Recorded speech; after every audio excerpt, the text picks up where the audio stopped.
Comes live. All right. Well, here we are.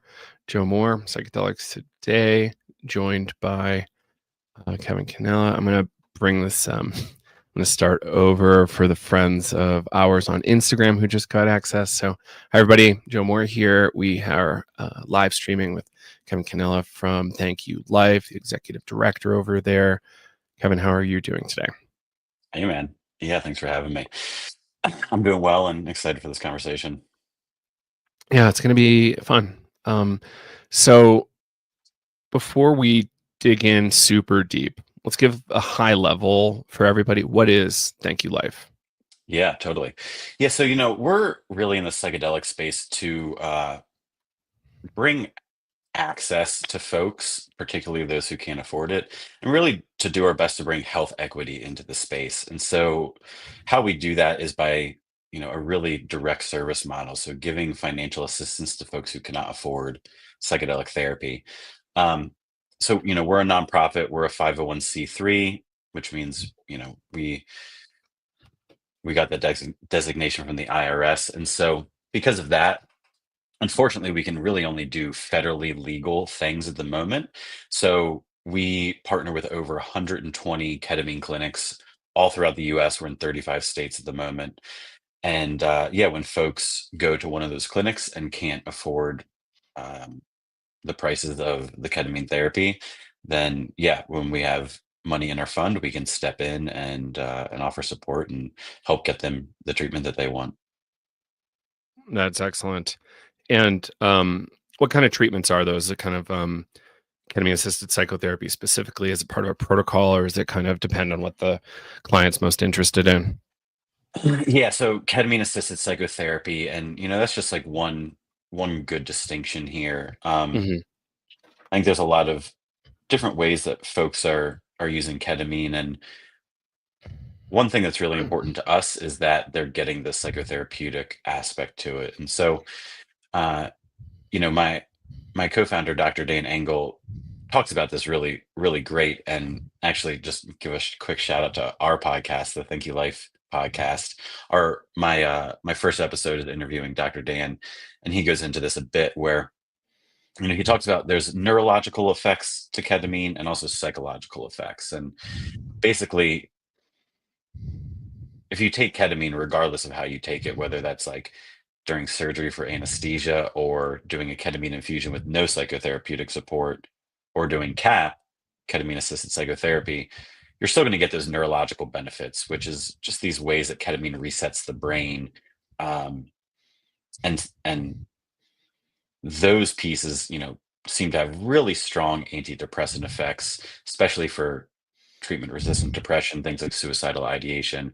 But then there's this whole other class of benefits that is more in the psychological benefits bucket or psychological effects. And that's really where it comes in as a psychedelic, where on ketamine, people are having this non ordinary state experience, a bit of a psychedelic journey.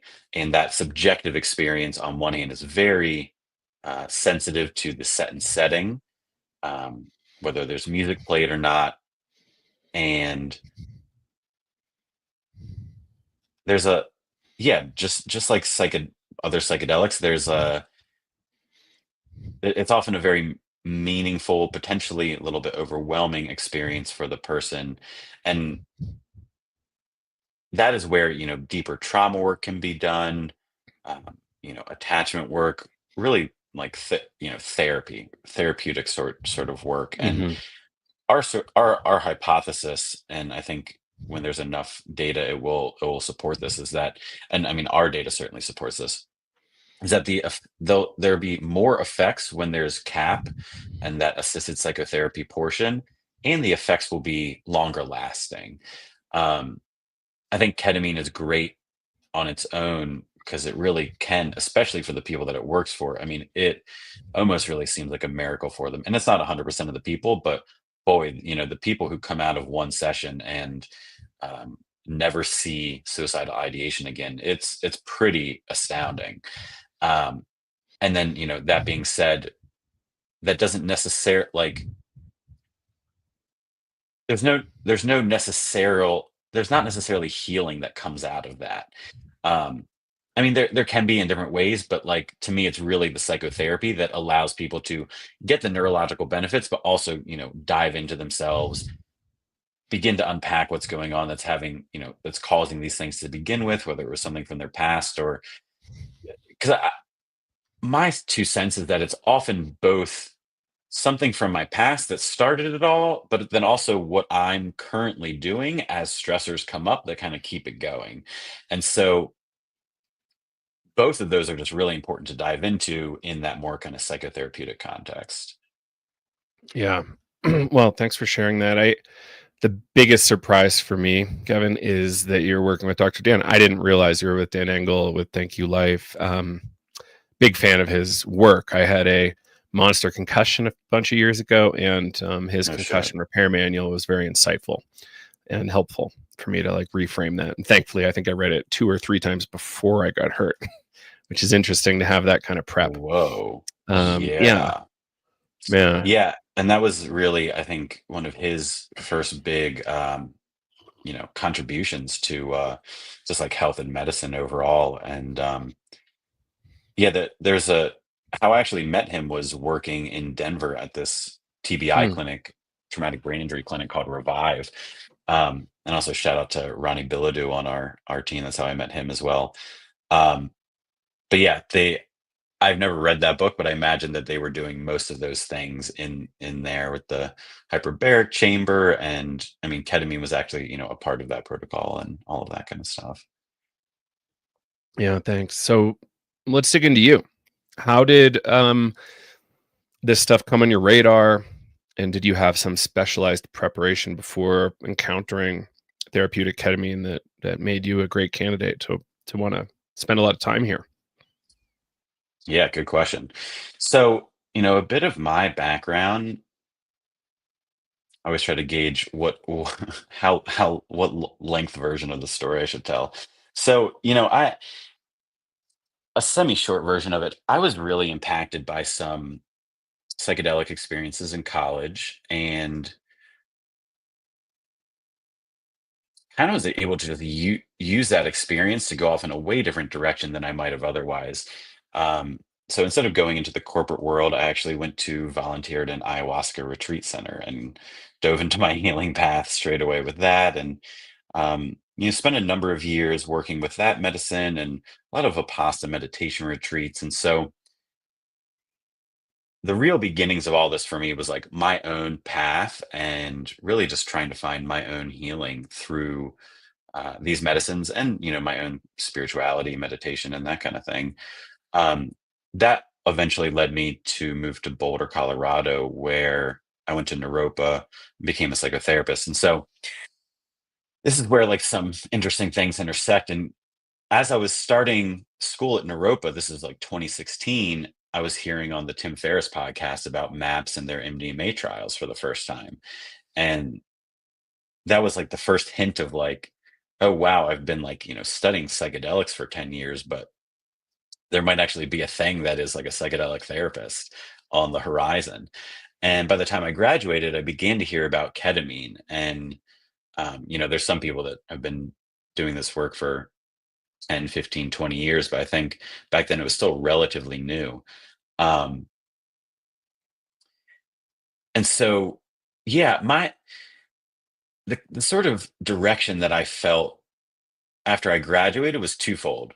I wanted to start my own practice and kind of build that up and let that serve as a launching pad for whatever I got myself into.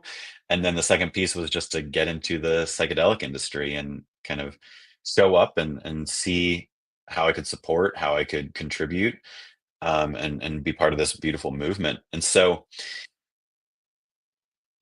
I started my practice. I did some ketamine training, some trauma trainings, brought ketamine into my practice eventually.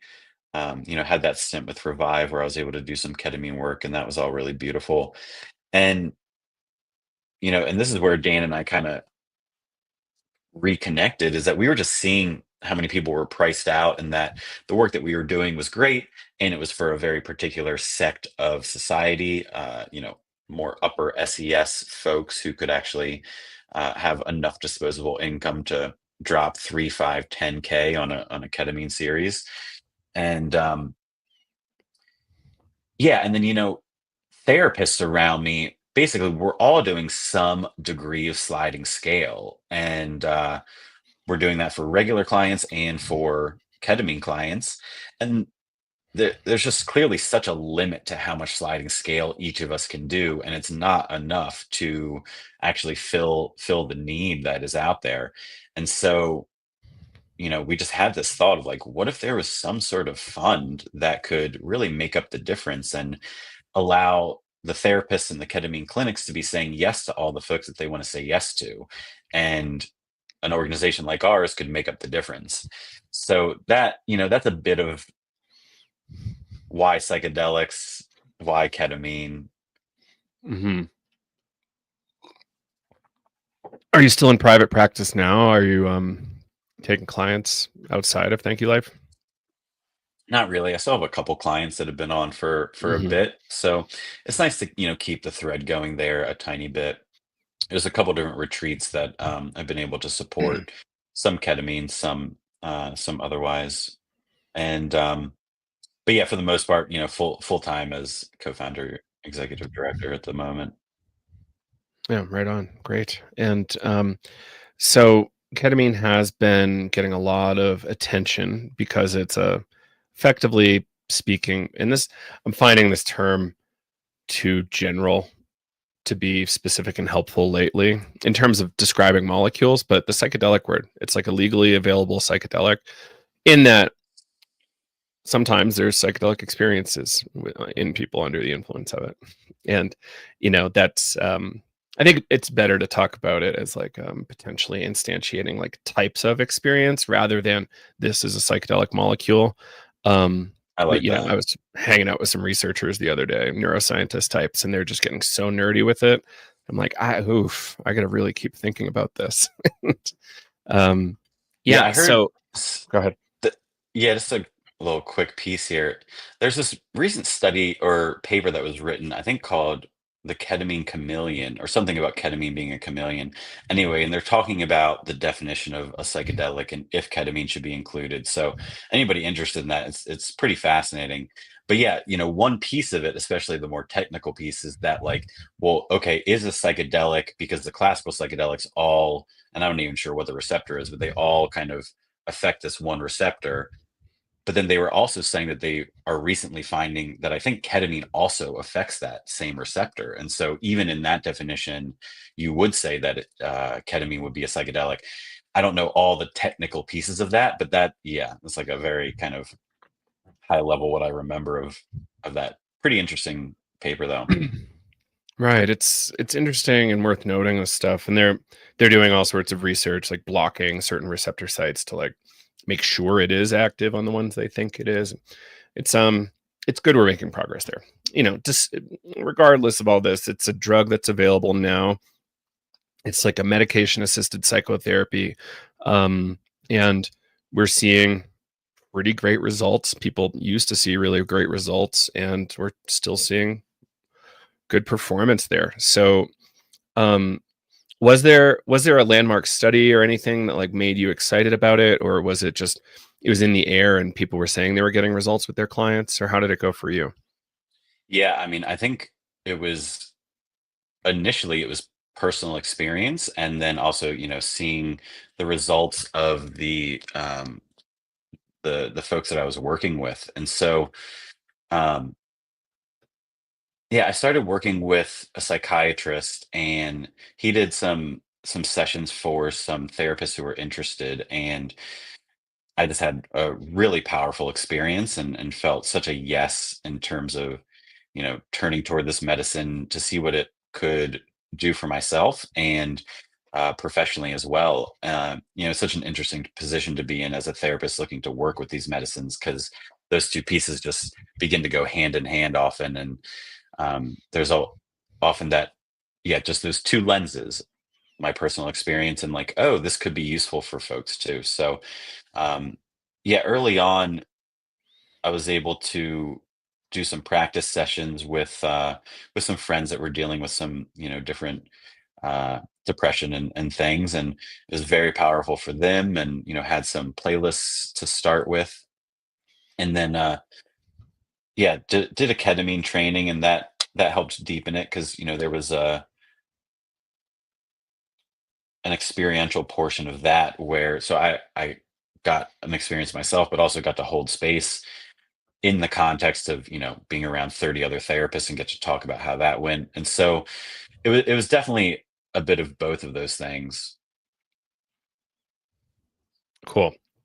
And um, I want to talk about this SES part, like the socioeconomic status of people with mental health problems, like having a hard time internally. There's often a correlation that it's hard to make money. Sometimes it's hard to hold down a job and grow in your career and whatever else that is if you're having a hard time inside. And it's kind of this interesting cyclical thing. And we're starting to see all these evolutions um, around psychotherapy. We're seeing Colorado come online with mushrooms. Oregon's been online for a bit now. It's expensive. It's more expensive than a CAP session. Ketamine assisted psychotherapy, for those who aren't in the know. And ketamine still is democratic. It's still affordable. It's already there in the pharmacopoeia. But yeah, I'm kind of curious. Like, can you give a general idea of kind of this concept being excluded, certain populations being excluded from accessing MATs? Yeah. MATs, mind altering. Medication assisted therapies. Got it. Okay. Yeah. Nice. I'm also not in the know with some things. Yeah. Yeah, I mean, there's a lot there. So I definitely agree that ketamine is cheaper. Um, Definitely depends on, the city that you're in. But even ketamine for a lot of folks is pretty expensive. Um, but yeah, the first number I heard in Oregon was 3,500 for one psilocybin session. That'd be most people, again, depending on the city, could probably get 4 to 6, maybe more like 4 ketamine sessions with that. Now, at the same time, ketamine is also, you know, you'll be under the influence for like an hour instead of like 4 to 6 hours. And that's a whole other piece of just why we think that ketamine is actually really a great place to start for underserved populations and for folks who, on one hand, can't necessarily afford these things, but on another hand, really might not have any knowledge of psychedelics, previous experience with, altered states of consciousness. Um, so a couple different directions here. On one hand, I would say ketamine is very much cheaper than it seems like psilocybin rolling out is. I do wonder how that compares to the church model and what the church model can potentially offer us on those terms, especially because they're often more of a group model. And then yeah, just to MDMA, we were as excited as we were last year for Lycos potentially getting their FDA application going through, which did not happen. Um, I think a lot of us, well, especially the ketamine clinics that we work with, were just very curious how it would all get rolled out. And one ketamine clinic here in Austin, she told me that their estimates was that it would be 20 to 30K for the MDMA series. And so, yeah, I mean, we're sitting here thinking 5,000 is too much for folks to pay. What the fuck are we going to do for $30,000? Um, so I know we might get into this a bit later, but on one hand, I think this is why ketamine really is here to stay and has a lot to offer. Um, and at the same time, there's going to need to be some solutions here. And our hope is that Thank You Life can be one of those solutions. But yeah, this is something that we're all going to need to figure out is like, okay, step one is like policy change. Great. Now, if something's here, but inaccessible to most folks, it reminds me of the thing that's like something about like whatever rich people are doing today is what everybody will be doing 20 or 30 years from now. And so on some senses it's like, okay, great. Like we're on a path here, and yeah, and to get to affordable psilocybin, MDMA, and ketamine, Mhm. there's gonna need to be some stuff that happens. And again, we hope to play one role in that. And um, that also just gets into our own like philanthropy and fundraising. And at the moment, we're mostly uh, getting funded by individual donors. Um, and we're really looking to see how to break into some other realms from, grants like state grants, federal grants, but also things like small monthly donors. Um, I could, and we just haven't had the team to really kind of put the marketing out there, but I could see a day where if we get enough folks just giving us $10 a month, that we really could um, have the impact that we're trying to have and be helping thousands of people. But yeah, there's a lot to that entire conversation, so I don't know which direction you'd like to go, but Um, so let's see. Can you give me like a high level on a success story? Anonymized, of course. sure, sure. So again, I'll just give a shout out to our podcast. There's 3 or 4 of those first 11 episodes are some folks that have gone through treatment with us. And one that comes to mind um, is this woman. I believe her name's Kelly, and again, she's on the podcast, sharing about it. So I feel okay saying her name. Um, so she actually went to do a ketamine retreat, and she had some pretty intense trauma that she gets into a little bit on the podcast, and had done therapy for years.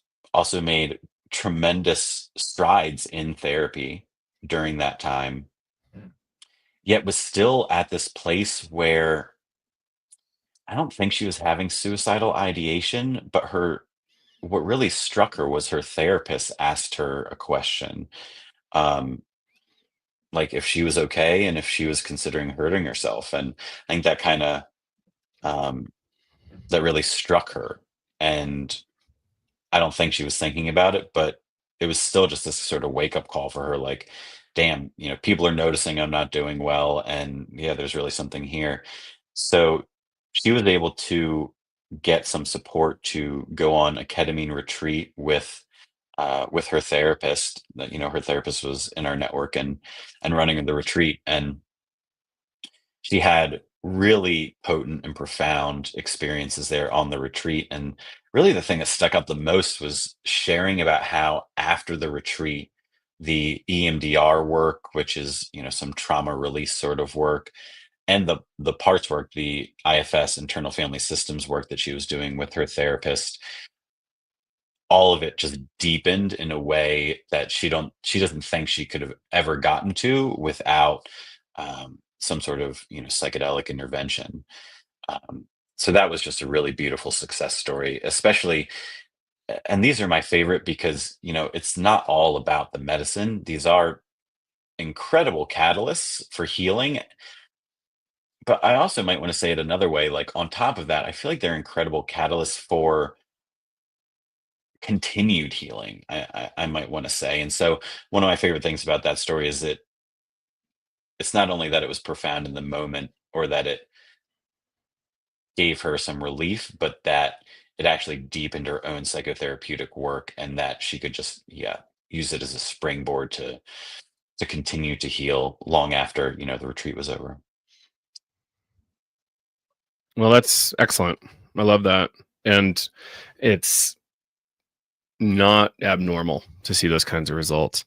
So, um, okay, so we have a success, and then some people go, "Well, isn't ketamine dangerous?" How do you all like to think about um, safety with cap and ketamine at Thank You Life? Yeah, great question. Yeah, I think there's 2 things that have really been on our radar. And One was all of the attention that the Matthew Perry story got, and another is, yeah, like seeing that there is increasing, how do I want to say it, like street use, recreational use of ketamine. And on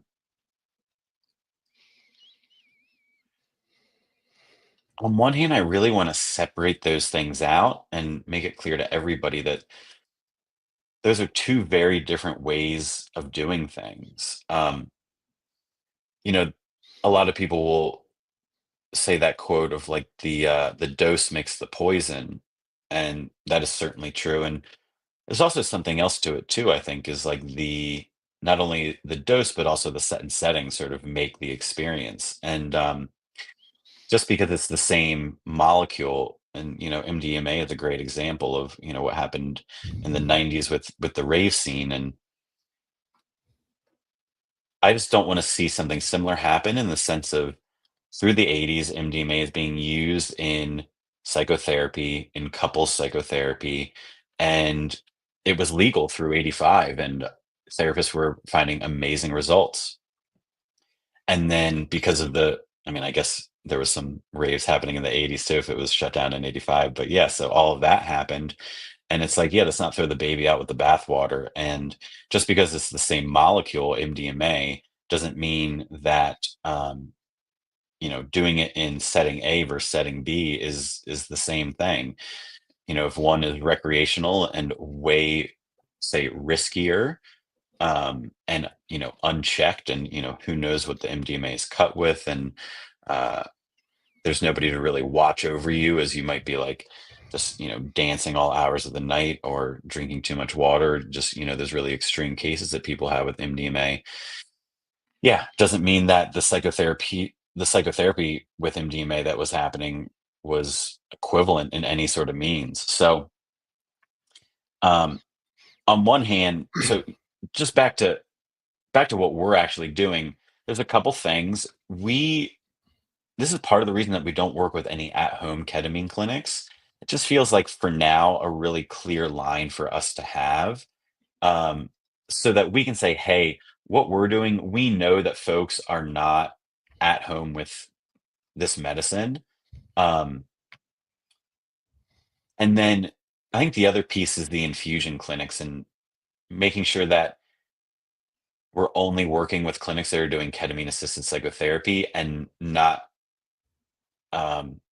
clinics that are not providing that sort of support. Because a lot of the CAP clinics that we work with will say to us that they have people coming that have had experiences at an infusion clinic, but there was no one really there to offer them psychological support, and so they're still trying to make sense of their experience. Um, so yeah, the biggest, really, it's about the clinics, and our biggest risk mitigation is making sure that folks don't have the ketamine at home, so that it's always supervised, and that the clinics that they're going to are offering the psychological support. The Bit line of a I've had long-winded recently, answer. the line I've had recently about these infusion clinics that don't really operate in the framework that we kind of recommend, they still have good results somehow and like meaningful results. So it's like, yes, absolutely. There's definitely so much more safety we can add here and improvement of clinical result, which is kind of my particular, because I think it's pretty safe already. But yeah, like how do we get better performance? And that makes sense. Um, I and I you know, completely agree with that, and it's actually something that makes it kind of, yeah, it's just difficult to navigate. And it's like, okay, this way would be better. There's some additional risk in this other way that you're doing it, and I also still see that you're getting good results. So yeah, it's difficult. It's such a gray area to kind of walk through. and why is it that we're not, we're still dealing with this stuff off label, like and is there research ongoing to help us get closer to more approved use? Yeah, great question. There are some things that are trying to be done. we actually just had a really great call yesterday with some folks from the PSFC. Shout out to them, the Psychedelic Science Funders Collaborative, where a lot of the philanthropists in this space are. And there was two nonprofits sharing. We shared about what we're doing, and then um, the ketamine initiative that Raquel Bennett and Haley Gilmore are working on. They also shared, and that's really a bit that they're trying to do at the moment. They're trying to put a registry together um, to collect data from all of the clinics that are already doing CAP work. Um, so there's a couple. Haley could be a great guest if you really want to dive into exactly how that works. My sense of it is, first of all, ketamine is a generic drug, and so the studies that would need to be done to get it through the FDA cost way too much money for anyone to really want to put up that money for something that's generic. And so this is just the way pharma operates. Like, they're willing to put up the money for the studies because they'll have a patent on it and know that they can make back a profit on the back end. That's just not the case with something that's already generic like ketamine. So here we are. Also, hence Johnson and Johnson coming up with S-ketamine, which seems less effective. And yeah, just kind of sucks to like see all that happen. And it's like, okay, now people can get insurance reimbursement for these $700 Spravato sessions that are less effective, and it's just also J&J can make money. Yeah, part of that just sucks to kind of have that be the reality at this moment, because it's not the highest, what's most in service of people's healing. um Can you describe what is this esketamine thing? Somebody in the YouTube comments is asking. yeah, so this is how it was explained to me. There's a couple. So I believe there's R-ketamine and S-ketamine. So, if you get ketamine at an infusion clinic or from an anesthesiologist during surgery, it's going to contain both. I forget what the word is, but both forms of the molecule. Isomers. Isomers. Thank you. Yes. So basically, what J&J did was they had ketamine, they took out all of the R and were just left with the S, and then patented the S. But now people are, if they get Spravato, they're just getting that one form of the molecule, where typically both forms are there together. Um, and it seems to be slightly different in how it affects people, and for the most part, it seems like not better. Um, Mm-hmm. yeah, so That's that's where interesting. that's at. Okay, great. Thanks for that. And Yeah, I feel like I was on a tangent too, so I'm not exactly sure what the main question was, but feel free to go back to so that if you I want need. to I want to cycle back to safety and practices around Yeah. safety. Like, obviously having well-trained people is good. Um, I think it's really helpful to have people that are holding clinical licenses, like therapists and social workers. But sometimes I wonder. But anyway, let's because is are we putting somebody who's too expensive in there at the time when they're high? And it depends on if they're, what kind of cap they're doing, right? There's like low, medium, and high dose cap, and there's a bunch of different ways to approach all that. Anyway, safety and dosing, and like, what are some safety protocols that you see with some of your people that you really like? Yeah.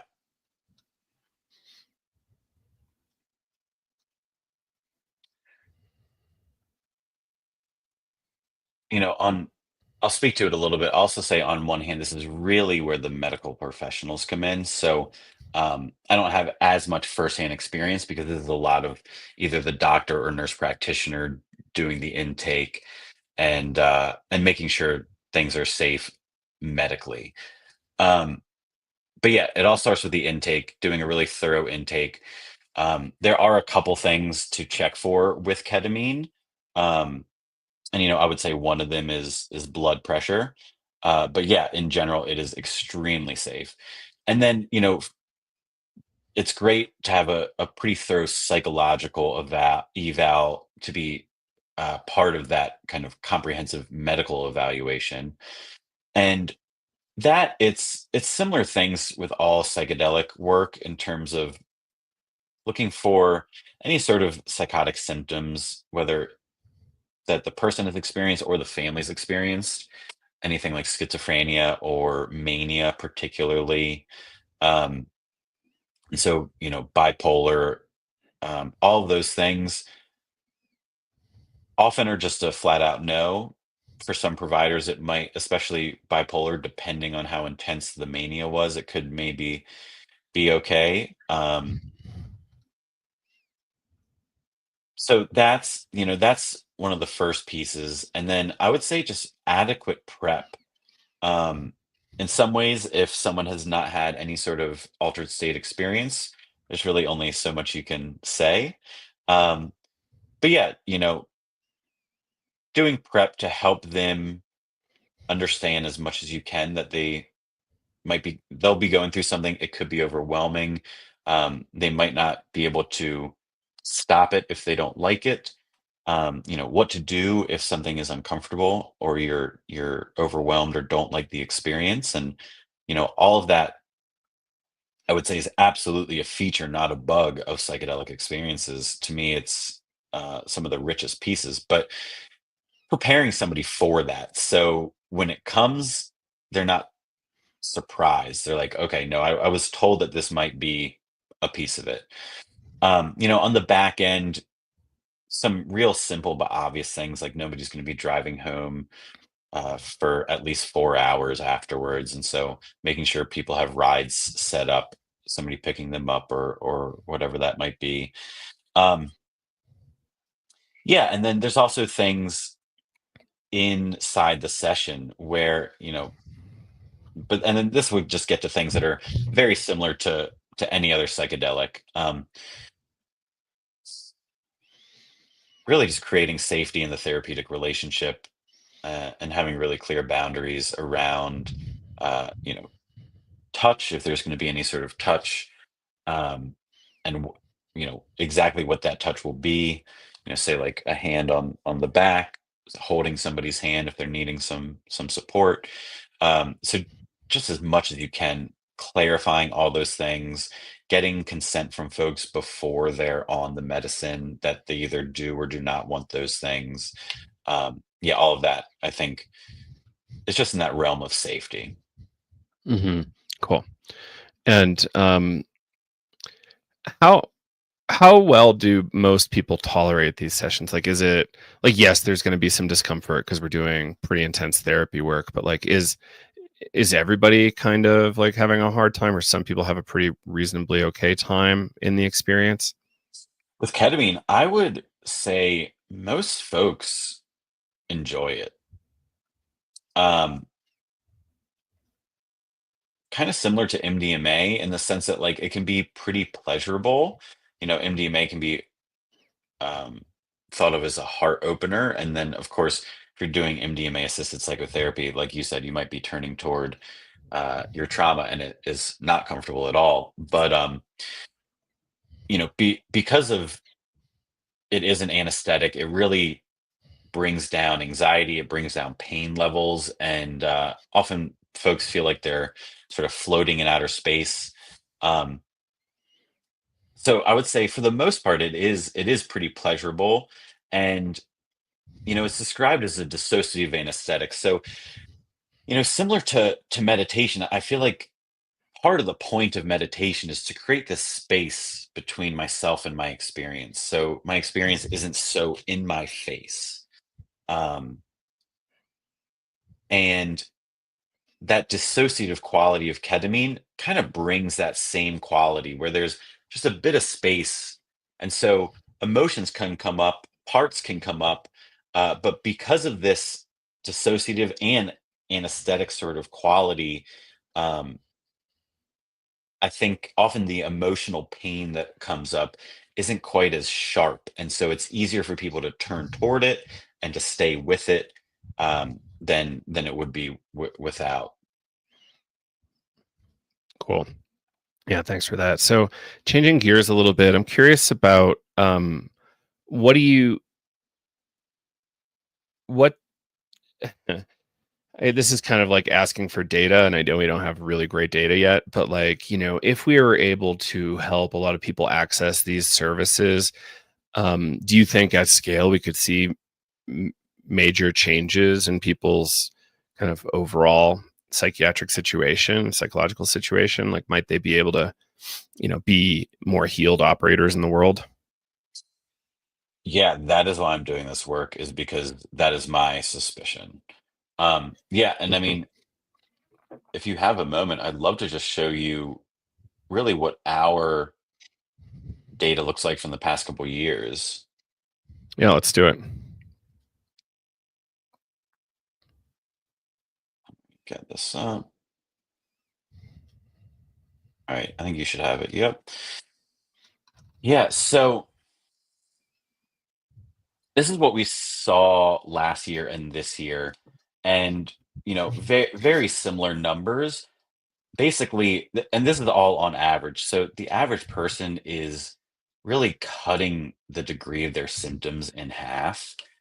And if you see this like 75% PTSD remission, it basically means 75% of the folks who came in with a PTSD score above the clinical threshold were leaving with the PTSD after their total treatment. We're leaving with a PTSD score well under the clinical threshold. Um, I actually wonder, let me just see what this next slide is too. Okay, this is Sure. just some. Um, yeah, and so folks are going from moderate depression to mild depression, moderate anxiety to mild anxiety. Uh, yeah, I mean these are just really substantial pieces here, and the you know what I would love to do? Let me stop sharing for a moment Sure. and find this other um thing. And then I think what could also be really cool, if you're interested, is for me to play one of our like a 5-minute video of one of our participants sharing about her experience. We That can is see how that her. works. I'm not sure how the performance would be with that, but we can try it. If it lets you upload a video file, like maybe that's the way to do it. But that would be really cool to see, actual testimony from somebody. Totally.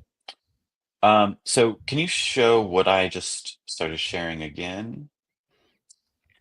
Yeah, and so I'm not sure if how well folks can see this, but this is the depression questionnaire, and I just made one up, so this is not anybody's actual information, but the gold circles and the gold score 14 there at the bottom is a moderate score, and the teal circles and the teal score of 5 at the bottom is a mild score. So this is on average what folks are going from and to. And so, and I will say, like, what I made up is super typical of a lot of folks. And if you really just look at the two teal boxes that I highlighted here, to me, it just really gives a sense of like, one of the phrases that we keep hearing the most is "I got my life back," and I want because I don't think people really understand what these questionnaires are like. So imagine yourself or somebody that or somebody in your family, and that they're answering these two questions, that you feel bad about yourself, you feel like you're a failure nearly every day, and that you have thoughts that you'd be better off dead or hurting yourself, essentially suicidal ideation, on more than half the days. So all this is about the past 2 weeks. So think about the past 2 weeks that you're experiencing this nearly every day, and basically every other day thinking that you would be better off dead. And then after ketamine treatment, a couple days a week, you're still feeling bad about yourself, but that compared to 6 or 7 days a week is substantial. And then again, super typical is for the suicidal ideation to be gone. So to be going from, every other day, you're deeply considering hurting yourself, to not having that be part of your life is super substantial. Hmm. Yes, absolutely. And that 75% figure you shared earlier is really substantial. Also, that's the what was the MAPS protocol data, something like 66%. Yeah, two Um, thirds essentially. so generally speaking, Kevin, my sense is that the results with ketamine aren't as durable, but I know that that's not exactly true because it allows a window of change to be working with the therapist, and you can like actually make some meaningful change in that window and working towards resolution of things or improvement of things. So can you speak to that a little bit, that difference? Yeah, absolutely. And this is what we were touching on a bit earlier too. And again, I would say I think there could be more research, but our strong belief and hypothesis is that ketamine with the psychotherapy is what gets us to those more robust results, longer lasting results, because people are actually healing and not just getting those neurological benefits of the ketamine. Hmm. Yeah, that makes sense. And okay. So Now, again, where? Go ahead. yeah. So like when paired with the psychotherapy, as a for instance, it's like, okay, there's something, depression is essentially this like shut down state of the nervous system. And so again, there might be something from the past that made me learn how to do that. But then it's also just now my reaction to stressors in life that I unconsciously keep going into that. So, the neurological effects of the ketamine might not address the pattern, the psychological pattern of when stressor comes, I shut down, and that's how I find safety. So, that is something to be reworked in psychotherapy. And psychotherapy that incorporates non-ordinary states and with really trained practitioners, which is something you pointed out too, and I'm happy to speak more about, who know things like somatic experiencing or sensory motor psychotherapy, these very body-based psychotherapeutic modalities. There very well can be lasting change, and people do learn how to do something else and how to hold the distress in their system without needing to shut down. Mm, I So like to that. me, it's like that's the learning that's not just going to come from the neurological effects of the ketamine, but when ketamine gets incorporated with the psychotherapy, ideally that those are the things that people are learning. So the next time stress comes, they don't go back to depression. They are able to do something different bit by bit and stay open, stay in a more regulated nervous system state and not have to shut down. Yeah, yeah, that sounds pretty important.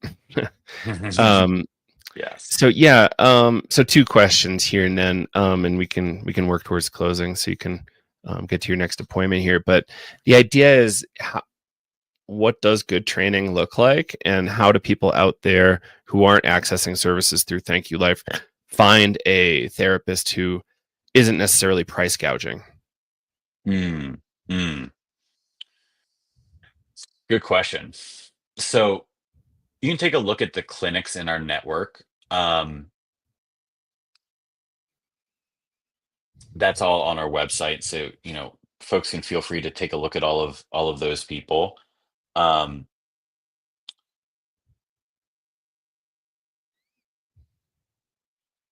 we don't come across too many folks where it really seems like they're price gouging. Unfortunately, just a lot of this is expensive because there's doctors and nurses and nurse practitioners involved and therapists involved and the cost of the space, et cetera. It all adds up pretty quick in terms of the overhead. Um, but I would say my biggest encouragement would be to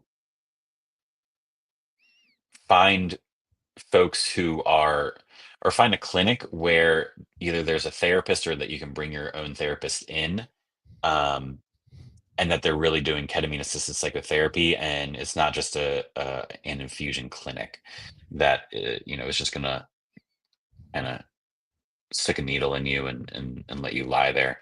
um,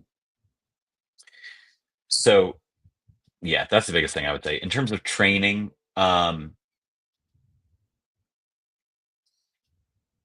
A lot of folks are doing it online with sometimes an experiential portion these days.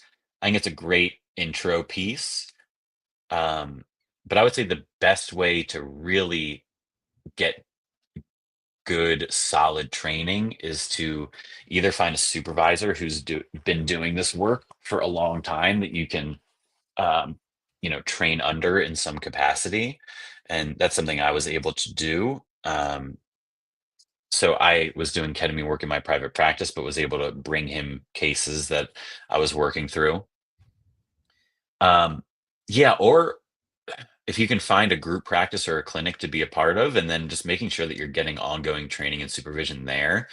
Um, y- I was working at this place called Kuya here in Austin, and was able to put together a pretty robust training um, protocol for them. That this is for 4 folks who we were bringing on, and they each gave and received 6 ketamine sessions themselves. So they each got to go through a whole protocol.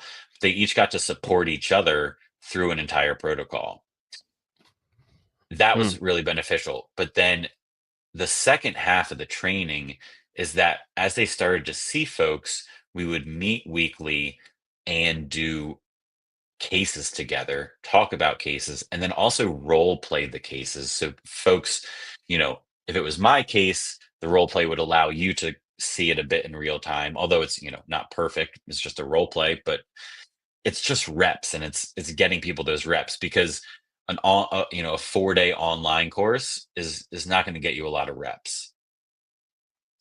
And having 2 of your own experiences through a training is also not gonna get you a lot of reps. It's something, and it's better than nothing for sure. And then this just all comes back to cost. These these trainings cost a couple $1,000s, and, believe me, they're not, breaking their or they're not crushing it in terms of making money by doing these trainings, and a lot of them are trying to, give scholarships and all those kind of things. So, unfortunately, the whole financial piece just plays a big role in all of these different aspects of what we're going through. But I think it really just it's like a training is good. Definitely get at least one, but also really just have to like take our own training as our own responsibility, and go find really just that whole idea of like an apprenticeship. Go find somebody to work under who's already doing this at a high level. Yeah. All right, Kevin. Where can people find out more, and how can they donate, and anything else we should share with folks? Yeah. Can I try to share this video even if it takes us a couple minutes over? Let's try. Cool. Um, all right. All right, let's see what happens here. Can you hear that? Not yet. Okay. No. Um, Let me try one more time.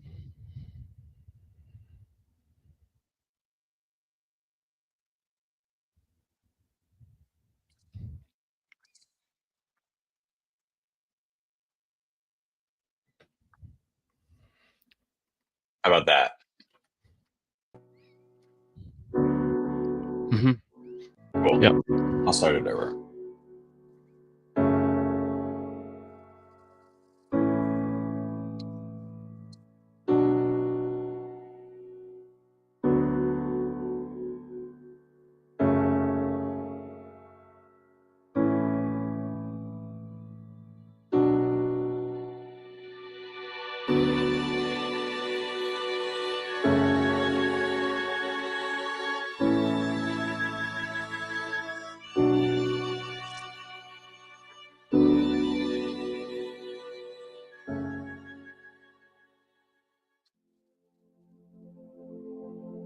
I think in a nutshell, I just want to say, like, I've had a lot of loss in my life. And it started with the loss of my mother. My mom struggled a lot because we lived in a shelter at one point. There was a lot of domestic violence. And she found motivation to go to school and work and put us in a life space for safe. And then she found like this space that was like a home. And I'm proud of it because I know how much work it took her to raise us in a nice, safe place.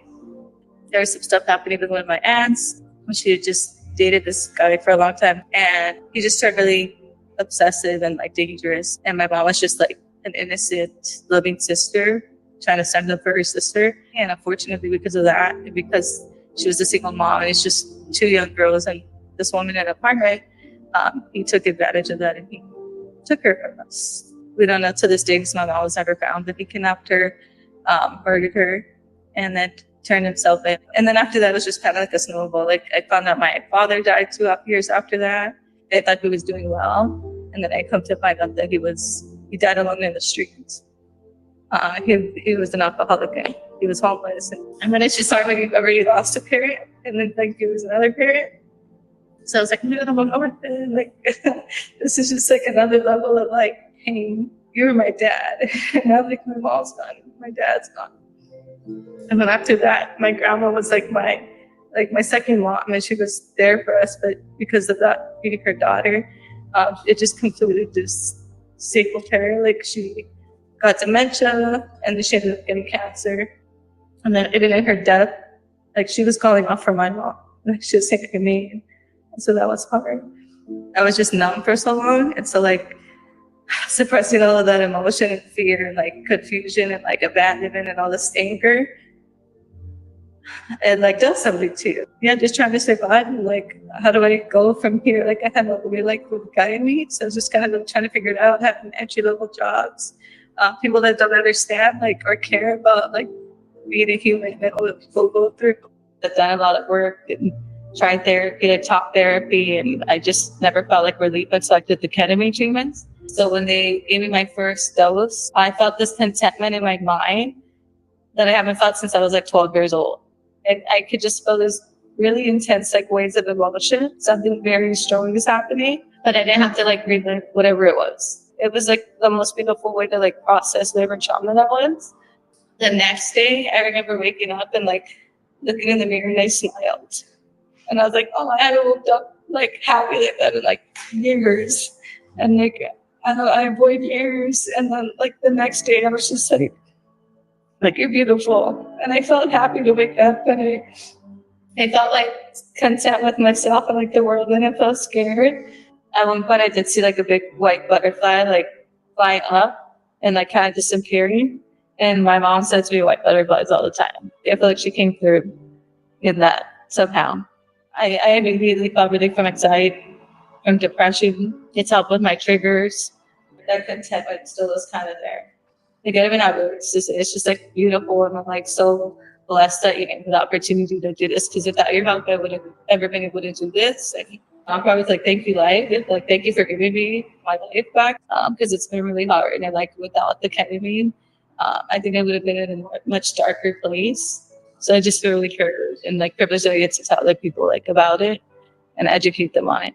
It's helped me be a better mom. It's helped me be a better case manager. It's helped me just feel better overall. So like you've given me so much. It really changed my life. So like